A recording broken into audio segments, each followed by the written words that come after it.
What's going on, everybody? This is Detective Comics number 983. Um, Now on the cover, it says Batman Detective Comics.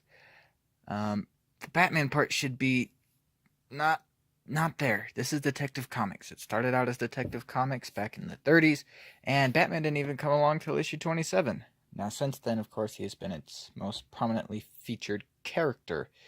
But I read Detective Comics for detective stories featuring Batman. I don't read Detective Comics because of Batman to read a Batman story. I read a Detective Comics to read a detective story. Just like I read Action Comics to read an action story featuring Superman. I don't read it to uh, read a Superman story featuring action. The main focus should be detective stories and action stories for Action Comics. But anyway, I digress. This is the first issue written by Bryan Hill.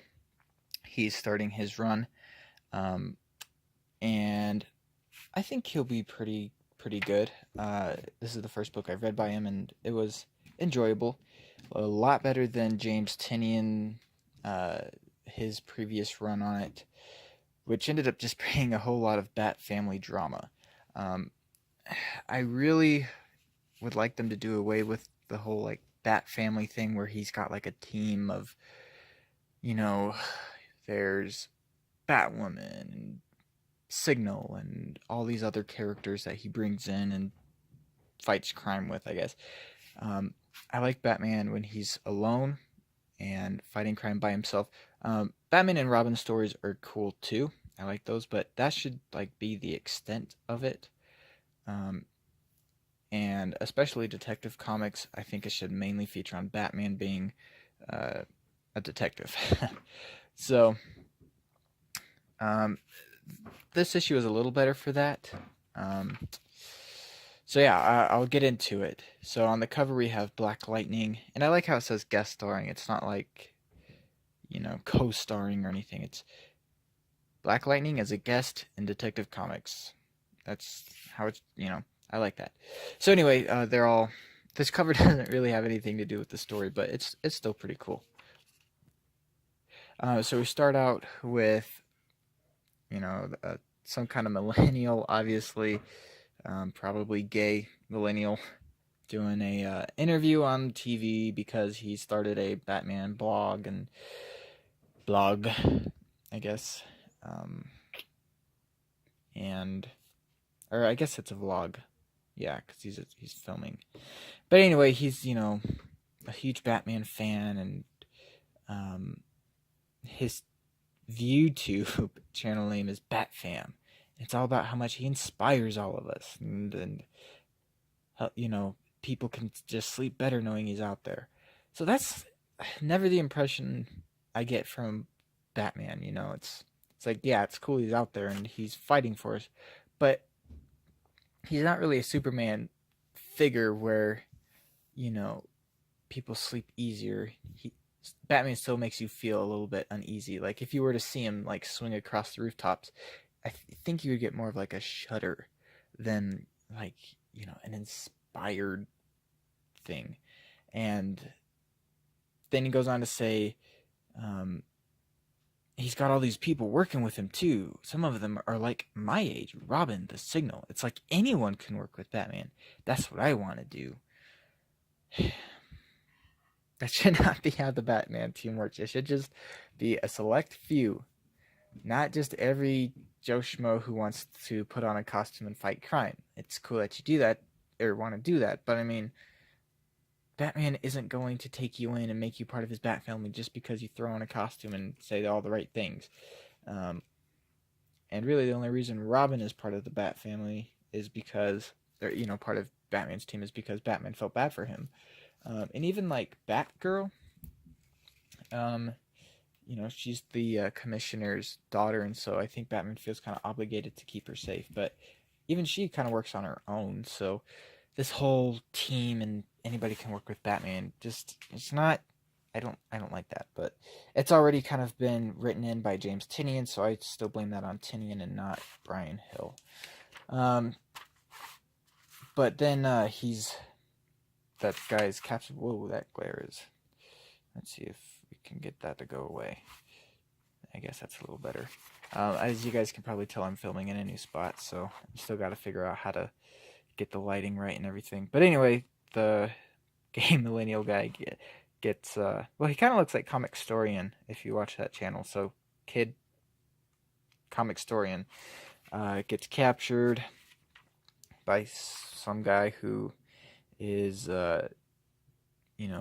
it's clearly a trap for the Signal, and of course Signal falls right into it, and this guy says sorry, but you're making him weaker, and then he attempts to blow him up. This art is really good. Like, look at that explosion. That is cool. I don't know much about the Signal as a character. I've always thought it's kind of dumb. Like, he's supposed to be the Batman of the day or whatever. Yeah, I don't really buy into all that, but whatever. So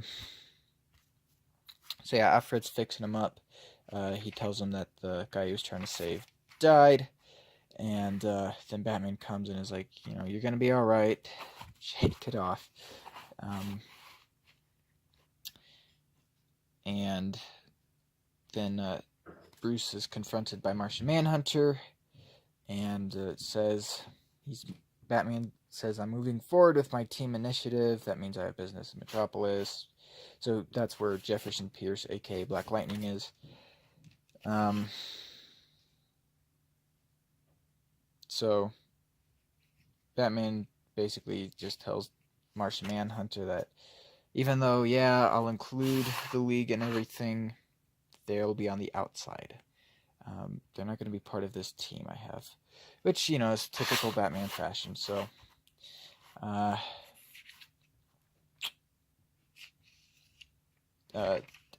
Signal tells Batman just about what happened. And then we see this Black Lightning. A little bit of backstory about him. So he's a teacher. I guess he's a principal at the high school that's in the slums of Metropolis, because I guess that's, Metropolis can't be perfect everywhere, so this is the worst part of Metropolis. So that's where Black Lightning does his work, and so it shows him taking down some bad guys, saving this girl. So all good hero stuff, they do a good job of introducing him as a real stand-up guy who just is trying to do the right thing, trying to help the impoverished people of Metropolis, the rest of Metropolis, the part of Metropolis that the rest of Metropolis forgot. If that makes sense. So yeah, this is an interview with the Comic Storian kid's mom, and she's all mad at Batman, of course, because he's the reason her son got captured in the first place. And then again, back at Metropolis, we see what is it? James Peterson, Jeff. What is it?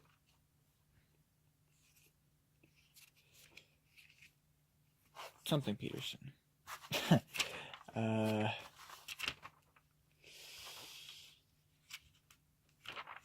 Dang it, what is his name?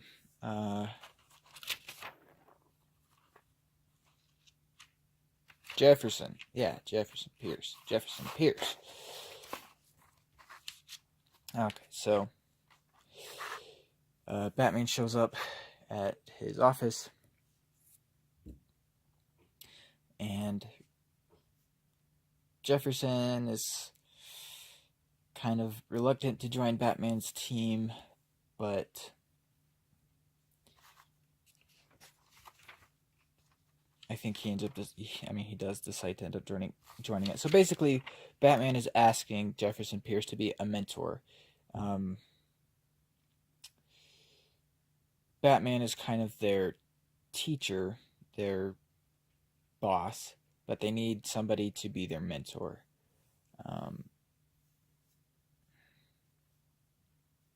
Well, okay, I guess Batman's been their mentor, but he needs a teacher for the kids, I guess, for the younger people of his team. And you know, I'm not really all into that story. I'm more into just like the detective part of, you know, who's trying to kill Batman's team. That's what I'm interested in. Not really the whole Jefferson Pierce thing, but whatever. Anyway, here's a nice scene where Batman stops like a bank robbery. That seems kind of rare these days in comics. Usually they're off fighting some huge intergalactic threat. Let's see, right now in Justice League, they're fighting, or they're investigating the Source Wall, and there's now the ultraviolet cores, and yada yada yada. In Avengers, which I know isn't DC, but still, they're fighting the Celestials, and there's all this backstory to them going back billions of years, and yada yada yada. Sometimes it's just nice to get a good car chase, some robbers trying to get away from the cops, and Batman stops them. Sometimes simple is better. And, you know, you got the machine gun fire going back and forth, and the money flying everywhere, and then Batman swoops in, and it's all awesome. So that was cool. That was a well-done scene. And it's cool to have just something classic back in the comics. I really like this shot. You know, the moon is behind him, and he's throwing his little, I don't know what you would call those, but, yeah, his stars, I guess, throwing star type things. And, of course, he captures them. This whole scene was really well done. The art is fantastic. You know, you just see the silhouette of his face and still the silhouette, and he grapples away. Really cool. So, through this whole thing, it's the, he's listening to a recording left by the guy that captured tried to blow up Signal. And basically he's saying that no one's afraid of you anymore. The night no longer belongs to you. You've dismantled your own creation. You're giving it away piece by piece. Basically saying that by, you know, bringing on all these new recruits, he's destroying everything he's built. So, and he knows his secret identity too. So that's kind of creepy but cool at the same time. This is the part of the story that I'm really into and want to see what happens next. I don't really care about the kids or anything. I want to know who's after Batman and after the people he's trained. So I guess he's calling himself Karma, and now Karma has come to save you from all of them. So from everybody that loves Batman, Karma's trying to make it where it used to be, where Batman was a vigilante and was working alone. So I kind of I kind of like this guy's motives, because that's what I would like to see again. But the way he's doing it, of course, is, you know, not good. But anyway, the next person this guy's coming after is Cassandra Cain, who was like an orphan and became, I think that's her name actually, her superhero name, the Orphan. I'm not sure, but anyway, she's the next target. So I guess we'll see what happens next. And again, it's the same guy saying, sorry, but you're making him weaker. So that's where the issue ends. So it's, you know, a good cliffhanger. I like, again, the mystery of it. It's been forever since we've had a good mystery in Detective Comics, which is really sad, but that's James Tynion for you. And I was also interested, let's see, where was it? Yeah, interested in this. This is Batman 51, so it is after the whole wedding kerfuffle. Hopefully that's all over and done with and we never have to hear of it again. But it's still written by Tom King, but Elizabeth Breitweiser is on it, and I'm supporting a campaign that her and her husband started called Red Rooster. So it'd be cool to get a comic book that's, I think she illustrates it. She's the colorist. So that would be cool. Or I guess she's part of the illustrative team. She colors it. Anyway, that would be cool. But anyway, that was Detective Comics 983. Let me know what you thought. What do you think of Jefferson Pierce and Black Lightning and all of that? I haven't seen the TV show at all. From what I heard, it was anti-police and very much, Black Lives Matter, and I think his daughter is like gay or something dumb like that. So I just kind of noped out. But anyway, let me know what you guys thought. Thank you so much for watching, and I'll see you guys in the next video.